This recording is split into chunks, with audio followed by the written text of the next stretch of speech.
795,000, 5.4 million. Those are the numbers of people in the United States that die every year from a stroke or are currently living with lifelong disabilities from a stroke.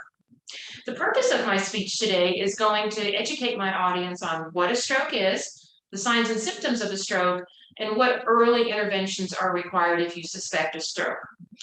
I'm an LPN, and over my career, I've worked with hundreds of stroke survivors, all at various levels of recovery. And I can tell you that anyone at any time is at risk for having a stroke. That means your mother, your father, your favorite great uncle are all at risk. I know when we think of someone having a stroke, we think of someone with comorbidities like diabetes and high blood pressure, high cholesterol. And while they certainly are at risk, often we can't associate a known prior risk factor to someone who's had a stroke. The CDC says that strokes are the third leading cause of death in the United States, yet not everyone understands what a stroke is or what signs and symptoms to look for. So I'm going to help you learn what is a stroke, what signs and symptoms you can keep an eye out for, and what immediate intervention is needed to help save brain function. First, let me explain what is a stroke. A stroke is a loss of brain function to a certain part of the brain.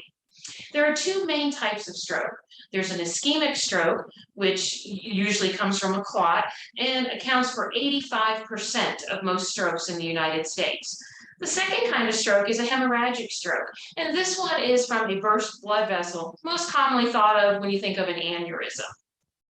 Now, brain damage occurs because of a stroke because of the loss of oxygen to that part of the brain, to that area, and the cells begin to die. When those cells are deprived of oxygen and they start to die, whatever part of the body that part of the brain controls, that's what's going to be affected. So lots of times when you think of someone who's had a stroke, what comes to mind immediately is maybe one-sided paralysis or their face may be drooping. And those are all long-term after effects of a stroke. There are also signs and symptoms of a stroke. Now, signs and symptoms of a stroke can be varied because it depends on what part of the brain that the stroke is happening in. You can have signs and symptoms like paralysis on one side, numbness, of course, that droopy face, slurry speech. Someone may suddenly appear clumsy when they weren't before. Vision can be blurred in one eye or both. And also sometimes people can have a really extreme headache.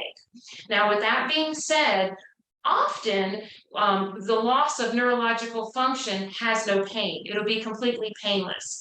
So that will cause someone to hesitate calling 911 or going to the ER. But time is of the essence here. So the National Stroke Foundation came up with an acronym to help people understand and detect signs and symptoms of a stroke. And that acronym is called FAST, F-A-S-T. F is for facial drooping, A is for arm numbness or weakness, S is for slurry speech, and time is for time to call 911 now. It's important to recognize the signs and symptoms of a stroke early. Early detection can save a life. Dr. Mark Murkowski of Cape Cod Healthcare said, time is brain. The sooner we get these people to the ER, the more treatment options we have available for them. And some of the treatment options available for a stroke, for example, an ischemic stroke, which is formed from like a clot, is TPA. TPA is tissue plasminogen activase. And what that does is it busts up the clot. The only thing is you need to administer that within 3 hours of the onset of symptoms, which is not very much time. Now, they will give it after that, but to have the best effect, you need to get it within 3 hours. And only about 3 to 5% of stroke victims make it to the hospital in time to have that administered in that 3-hour window. So again, time is of the essence. Another treatment is surgery.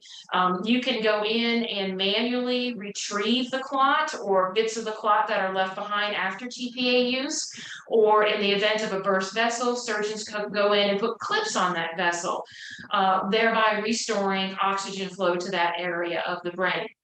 There's a very narrow window to help slow down brain damage and salvage brain function. So we really don't want to delay treatment. Stroke is a medical emergency. Quick detection and treatment are crucial. Early action lowers brain damage and can help reduce lifelong effects. So hopefully by now you understand what a stroke is, the signs and symptoms to look for, and what immediate interventions need to be done. We all know that if Uncle Earl grabs his arm in pain, we're going to call 911 because we think he's having a heart attack. But with the high occurrence of strokes in this country, wouldn't it be nice that if we also understood that if Uncle Earl starts slurring his speech, maybe we better get him to the hospital immediately. I'm sure Uncle Earl will thank you if you do. Thank you.